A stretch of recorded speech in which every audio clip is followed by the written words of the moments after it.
इंसान सबसे ज्यादा रिग्रेट में कब जाता है जानते हो? जब उसे पता होता है वो अपना टाइम वेस्ट करने वाला है। दोस्तों ने थोड़ा मैकडोनल्ड्स चलने के लिए क्या बोल दिया, उन्हें मना नहीं कर पाएगा। खुद का काम छोड़कर किसी ने साथ चलने को क्या कह दिया, उसे मना नहीं कर पाएगा।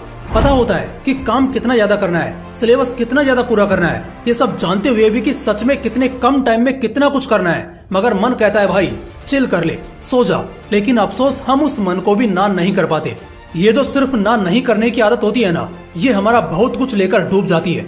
इंसान की पूरी जिंदगी झंड कर देती है सिर्फ ये एक गलती, जहाँ वो अपनी मर्जी के खिलाफ काम करता है, ना नहीं करता। उसे पता होता है पढ़ना है उसे भी, लेकिन अगर घूमने फिरने या टाइम पास करने का मौका मिल गया तो उसे मना नहीं कर पाता। उसे सब कुछ पता होता है कि क्या हो रहा है उसके साथ, क्यों हो रहा है और कितना बुरा हो सकता है। बावजूद इन सब के वो कुछ नहीं कर पाता, बस खाली बेसहारा और बेताब होकर बस बैठा रहता है। सब कुछ सहता रहता है लेकिन ना नहीं कहता।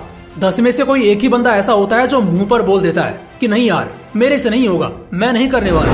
बाकी जितने भी होते हैं ना, सब बस भीड़ की तरह भीड़ में सिर हिलाते रहते हैं, हाँ में हाँ करते रहते हैं। और ये ना सच में बहुत भारी पड़ेगा तुम्हें, मैं अभी बता रहा हूँ। पता है क्या होगा इन सब से? वो सारे लोग जिनके लिए तुम हद पार करके मदद करने जाते हो, उनका साथ देने जाते हो, एक पल में वो तुम्हें बेगाना कर देंगे। एक पल में वो तुम्हें इस बात का एहसास करा देंगे कि उन्होंने थोड़ी बोला था तुम्हें वो करने को, तुमने किया ये तुम्हारी गलती थी। ये चीजें अंदर ही अंदर एक इंसान को बहुत तोड़ती हैं। इंसान ना बस अपने जख्म दिखा नहीं पाता, मगर हालात कुछ ऐसे खड़े हो जाते हैं कि वो खुद की नजरों में ही गिर जाता है। अब खुद सोचो ना, एक इंसान पहले किसके लिए जिएगा? खुद के लिए, बराबर। लेकिन रास्ते में बहुत सी तकरारें आती हैं। दिन शुरू होता है बड़े बड़े गोल्स बनाने से कि भाई आज ऐसा करेंगे, वैसा करेंगे, ये करना है, वो करना है। ऐसे कर करके ना जाने हम कितनी प्लानिंग्स कर लेते हैं। लेकिन फिर जैसे जैसे दिन ढलता है ना, इंसान की जिंदगी में आने लगते हैं बहाने। वो बहाने जिन्हें वो ना नहीं कर पाता, वो बहाने जिनसे वो पीछा नहीं छुड़ा पाता। जरूरी नहीं कि हर बार तुम्हें डिस्ट्रैक्ट करने के लिए बाहर से ही लोग आएंगे, बल्कि कई दफा तुम्हारा मन ही तुम्हें भटकाना चाहेगा। और उस वक्त के लिए तुम्हें अपने उस मन को भी ना कहना सीखना होगा। अब बहुत सिंपल है यार, देखो भाई, या तो आज ना कहकर 2 मिनट के लिए दिल भारी कर लो, या फिर तसल्ली के लिए किसी और की खुशी या अपनी बर्बादी के लिए हाँ कहो और फिर भुगतते रहो। देखो, लाइफ अगर इतनी ही सॉर्टेड होती तो फिर बात ही क्या होती। इंसान को ना बोलना सीखना पड़ता है।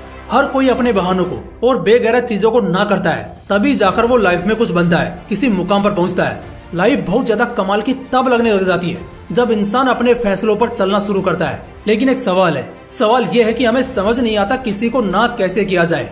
इससे हमारे रिश्ते बिगड़ सकते हैं, हमारी इमेज पर इसका बुरा असर पड़ सकता है। यह हो सकता है ना करना कई बार हमें नुकसान भी पहुंचा सकता है। वैसे अगर ये सवाल आपके मन में भी उठ रहे हैं तो एक बार कमेंट कर देना। अदरवाइज मैं ना एक सच्ची बात बोलूं तो मुझे सारे सवाल एकदम बचकाने लगते हैं। अभी मैं 5 हकीकतों पर प्रकाश डालने वाला हूँ, जिसके बाद अभी जो सवाल आपके मन में उठे हैं उन पर आपको हंसी आएगी। पहली हकीकत, हर कोई अपना फायदा चाहता है। कोई तुम्हें क्यों बुला रहा है? क्या तुम किसी के इतने खास हो? और अगर हो तो फिर क्यों उदास हो? क्यों बार बार अकेलापन और बहुत ज्यादा तन्हाई महसूस करते हो? सच्चाई तो यह है कि हर कोई, यहाँ हर अगला बंदा सिर्फ और सिर्फ अपना फायदा चाहता है।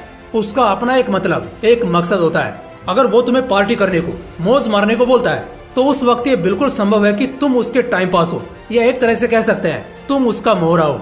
हर बार और हर इंसान जरूरी नहीं कि गलत इंटेंशन से ही तुम्हारा काम लेता है, लेकिन हाँ, कुछ लोग ऐसे होते हैं जिनके साथ ना चलना ज्यादा बेहतर होगा। और इसकी क्या वजह है ये तुम अगले हकीकत में समझोगे। हकीकत नंबर 2, क्या तुम तैयार हो? बहुत पक्के की बात कर रहा हूँ। क्या तुम तैयार हो? क्या तुम तैयार हो अपना वक्त खराब करके अपनी जिंदगी बर्बाद करने के लिए? या फिर क्या तुम तैयार हो अपना आज संवार कर अपनी आगे की जिंदगी मौज से बिताने के लिए? क्या तुम तैयार हो? और किस बात के लिए तैयार हो वो भी सोच लेना। अगर वक्त खराब करने के लिए, लाइफ की वाट लगाने के लिए तैयार हो तो जाओ, फिर सोचने की जरूरत है ही नहीं। फिर सोचना ही क्यों है? जो जब बुलाए, जहाँ भी निकलने का मौका मिल जाए, बिंदास चले जाओ। लेकिन अगर लाइफ बनाने का और अपना आज का दिन ना खराब करने का प्लान सबसे पहले दिमाग में चलता है तो उसे उसी वक्त ना कह दो। नई मूवी आई है थिएटर में, कोई बात नहीं, नहीं देखेंगे। लेकिन फिर ना एक सवाल उठेगा कुछ लोगों के जहन में कि यार बार बार ना बोलना भी तो सही नहीं है। पहले आज का काम पूरा करो। मैं कहता हूँ पहले जो आज का काम है पहले उसे तो पूरा करो। अगर तुम आज का काम आज नहीं करते हो और आज को बंक करके मौज मारने या सिनेमा देखने की ख्वाहिश रखते हो ना, तो जिंदगी से किसी भी तरह की अच्छी उम्मीद फिर छोड़ ही देना। इसको और करीब से जानते हैं अगली हकीकत में। हकीकत नंबर 3, कब ना बोले और कब हाँ। अगर तुम सच में तैयार हो, तुम्हारे काम हो चुके हैं, या तुम वक्त के साथ आगे बढ़ रहे हो और भविष्य में कुछ बहुत बड़ा तुम नहीं करने वाले हो, तो सामने वाले को फिर हाँ बोलकर तुम आगे बढ़ सकते हो। कोई तुम्हें नहीं रोकेगा। हर बार जरूरी नहीं कि ना एक परमानेंट आंसर हो। ना इसलिए बोला जाता है ताकि उस चक्कर में नुकसान से बचा जाए, लेकिन जो चीजें गलत है या जहाँ किसी तरह का नशा या एडिक्शन है, ऐसी जगहों पर तो जाने को ना बोलना ही बढ़िया बात होगी। इसलिए जहाँ सही लगे, जो सही हो और अपना काम समय के साथ पूरा हो, तो हाँ कहो और आगे बढ़ो, या सीधा ना कहो और बात खत्म करो। हकीकत नंबर 4, सच में किसी को किसी से कोई फर्क नहीं पड़ता। ये एक बहुत बड़ी हकीकत है कि हाँ सच में किसी को किसी से कोई फर्क नहीं पड़ रहा है, और अगर शायद पड़ भी रहा है ना, तो वो फर्क बस पल दो पल का है। इसलिए बहुत ज्यादा सोचना छोड़ो इस मामले में। तुम चाहे हाँ बोलो या ना बोलो, इसका असर तुम्हारी जिंदगी पर पड़ेगा, तुम्हारे काम पर दिखेगा। बाकी दूसरों को इससे कोई फर्क नहीं पड़ेगा। यही तो सबसे बड़ा प्रेशर है जो एक इंसान लेकर घूमता है और गुलाम बनकर हर किसी की हर बात में हाँ करता है और बाद में पछताता है। लेकिन इस बात के लिए कम कि उसने ना नहीं किया, बल्कि इस बात के लिए ज्यादा कि उस बंदे की बात मानने के बाद भी उसे कुछ नहीं मिला, उसे वो स्पेशल अटेंशन या वैल्यू नहीं मिली। और जब ऐसा बार बार होने लगता है ना, तो आदमी अपने आप ना बोलना सीख लेता है। हकीकत नंबर 5, ना बोलना बेस्ट है। अगर गौर से देखोगे ना इन चीजों को, तो ना बोलना ही बेस्ट है। हाँ, हर बार के लिए नहीं, लेकिन अगर एक पूरा कैलकुलेशन निकाला जाए तो एक इंसान को जितने ज्यादा फायदे हो सकते हैं ना नहीं बोलने के, उससे ज्यादा वो नुकसान झेल सकता है। वो समय की बर्बादी करके अफसोस में जीता है। देखो, दूसरों की हाँ में हाँ मिलाते रहने की गंदी आदत इंसान को कहीं का नहीं छोड़ती। तो दोस्तों, बात एकदम सिंपल सी है। लाइफ में 70 से 80% चीजें किसी काम की नहीं है। तो जो काम की नहीं है, मतलब की नहीं है, उन्हें ना करो, पीछे छोड़ो और आगे बढ़ो। क्योंकि कई बार सिर्फ ना बोलना ही हमारे सक्सेसफुल होने के रास्ते में आने वाली कई बाधाओं को दूर कर देता है। इसलिए इसकी इम्पोर्टेंस बहुत ज्यादा है। अगर वीडियो अच्छा लगा तो इसे एक लाइक और शेयर तो बनता है। बाकी फिर मिलते हैं बहुत जल्द इसी तरह के एक और बवाल वीडियो के साथ। जय हिंद, जय श्री कृष्णा।